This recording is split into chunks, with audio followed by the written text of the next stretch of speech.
Hi, girlies. Welcome to another episode of Some Chat with Your Sis. I'm here to talk about all things related to being single as a Muslim woman in your specifically 30s because that's where I'm at, but really it can be any age. So let's get to it. Today, I want to talk about trying things differently when it comes to dating. You guys, it is 2026. It is a whole new year. We got this. Let's do dating differently. Let's try things in a different way to achieve the outcome that we want. Okay? We got this. The definition of insanity is when you are doing things the same way over and over again, and every time you're doing it, you're expecting a different outcome. That is the definition of insanity. We don't want to do that. When we're seeing that something is not working, we're going to now try to do it differently. So, what do I mean by that? What do I mean by trying things differently? I'll tell you from my personal experience when I have been looking for a spouse for years and still finding myself single. I really had to look at where I can do things differently. So I will give you some suggestions, but along the way, I will also talk about my own personal things, personal tweaks that I've made for myself. The first suggestion is let's reprioritize. Okay. Let's reprioritize the criteria, that list that we have. Let's go back to that list and see if we can reprioritize some of the things that we're looking for. So, for example, for me, I was looking for the longest time for many criteria, but there were two that I noticed were absolutely never compromised. Okay. I took a look at all of the men that I have gone on a date with, that I have spoken to for marriage, and I realized that I only give them a chance if they, number one, have good character, and number two, have a good career. Okay. And both of those are important. Both of those are valid. And I'm not saying that those were the only two things that I was looking for. There's many other things that I was looking for. But I noticed that I would never even move an inch forward with that person if they didn't have those two things at least from the get-go. And I think that came from the mentality, this mentality came from the fact that a lot of the proposals I was getting were from biodatas. So when you look at a biodata, you definitely get the whole education and career picture, right away. So I based that initial decision making off of that, and I got used to that, and that's what I prioritized. Again, I'm not saying that they should not be prioritized. Those two are very important things. You absolutely need a person with good character that literally cannot be compromised. And you do need somebody who has a job, who, if you have a certain preference in mind in terms of what kind of job, what kind of salary, totally valid. But for me, I did have to reprioritize. And for me, that was putting into priority character and attraction. Okay. So, really asking myself first, am I attracted? And do I like their character? If yes, then give them a chance, regardless of what the career might look like. That's not to say that I don't have any expectations with the career. It just means keep moving things along and get more information. Maybe in the end, it's still a no because of the career, and that's totally fine. But it could also be that with time, you realize, hey, you know what? This career that he has is actually not bad, and there's room for growth. You might find yourself having your heart open to something that you weren't open to before. Okay. And that was the case for me. I realized that by prioritizing character and attraction first, I was able to give more men a chance, and the prospects just turned out better for me because I wasn't struggling with myself and in making sure that I was attracted, you know? So again, I'm not saying to eliminate things that are important to you. That's not what I'm saying. I think that the preferences that women have are completely valid and they make sense, but we might be highlighting certain things a bit too quickly, and we can see we can switch that for other things um, that we might want to prioritize, and then look for the others as you move forward. Okay, I hope that made sense. So really reprioritize. That's what I'm saying. The second suggestion is enjoy the dating experience. I know you're probably rolling your eyes all the way to the back of your head. Like, what are you talking about? The whole reason why I'm listening to this video is because I'm so miserable. But guys, like, life is short and ain't nothing positive is going to come out of misery. So, trust me when I say this, let's try to enjoy dating. What does that look like? For me, when I made that conscious decision of enjoying dating, it meant not just going on a date for the sake of it and getting it out of the way, but making sure that what is happening in the date is actually something that I want. So, for example, if there was a restaurant that I was really trying to find a chance to eat at, I would offer that we eat there for the date.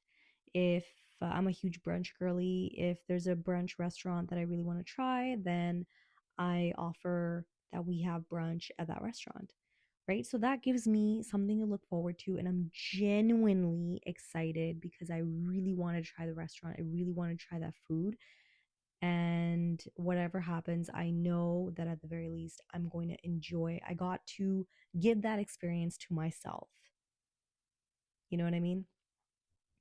And yeah, it doesn't have to be like your favorite restaurant. It can be some activity that you really wanted to try, like that you genuinely wanted to try for yourself, right? Or it could be wearing that dress that you've been putting off and you really want to try that dress on and do a whole makeover. And maybe that's something that you could do on your date. Just whatever brings you joy, implement it into the date. Okay.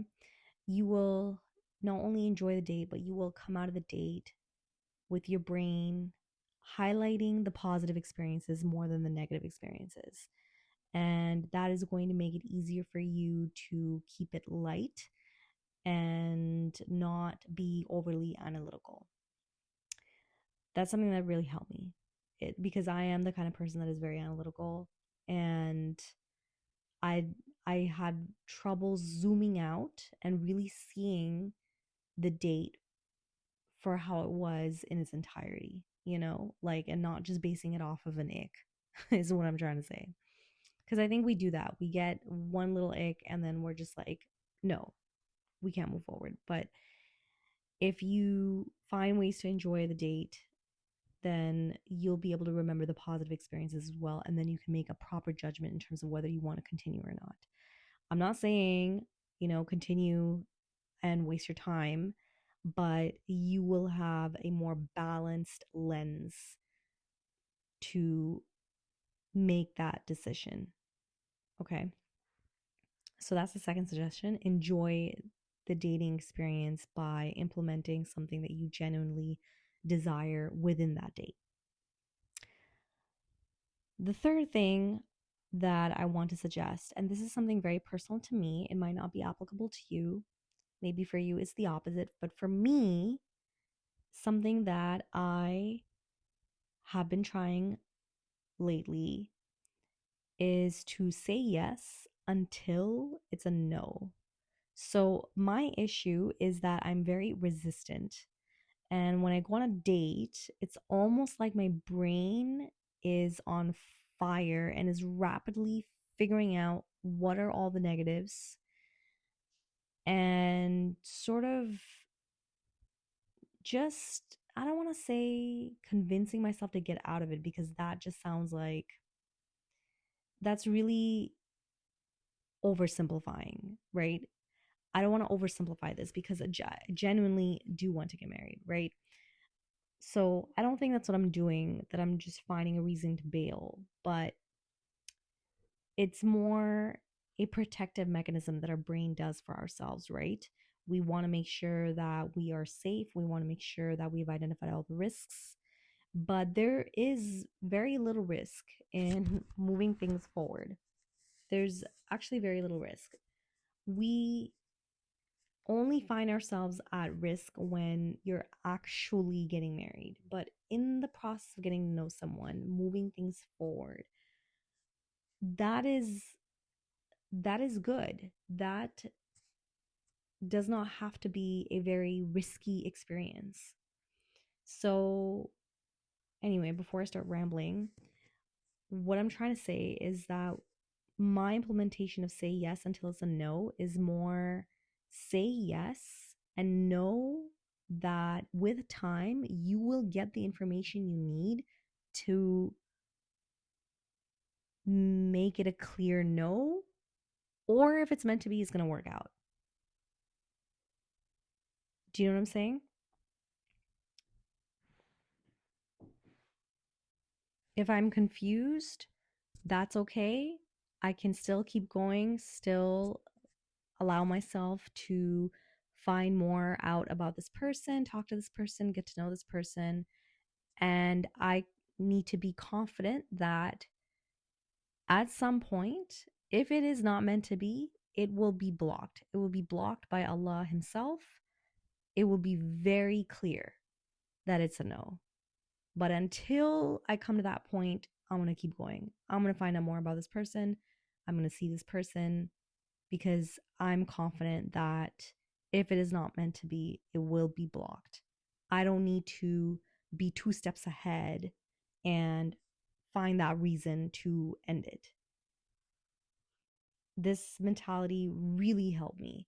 It really helped me rely more on God, have this feeling that Allah is my wali, Allah is my friend, my protector. Allah is right beside me with this journey, right? So that reliance on Allah, that faith, it grew by having this mentality. In parallel, I was able to be less judgmental. Since I now have that confidence that Allah is with me and it will be blocked and will be a no, if that is truly what is meant to be, it will be a no and it will be clear because I had that faith when I did keep going with a guy to, move forward and get to know him. As I was getting to know him, I found myself being way less judgmental, right? Because before I was scared. I was looking for reasons, I was protecting myself. So that judgment radar was very high. But because I told myself I'm going to be brave, rely on Allah, say yes until it's a no, I found less things um, to judge about, right? And this really worked out for me because when it was a no, it was a very clear no, right? Because I gave it a chance. Okay, I saw maybe a yellow flag, all right, but I'm giving it a chance. And then at some point, I have enough data to feel confident about saying no. And that's what you want. You want to feel confident, come from a place of confidence, right? So that's something that personally really helped me. I know some people have the opposite problem where they don't say no early enough, but for me, it was really the other way around. All right. The last thing I want to say, and this is more of a general statement, go outside your comfort zone and have fun with it. So, going out of your comfort zone can look different depending on your current and previous experiences. For some people, it might be, hey, try the apps. If you haven't tried the apps because you're kind of afraid to go out of your comfort zone, go for it. Try the apps, right? Um, it doesn't have to be so deep. Try the apps, take a look, see what's out there. Again, don't waste your time, but try it and reward yourself.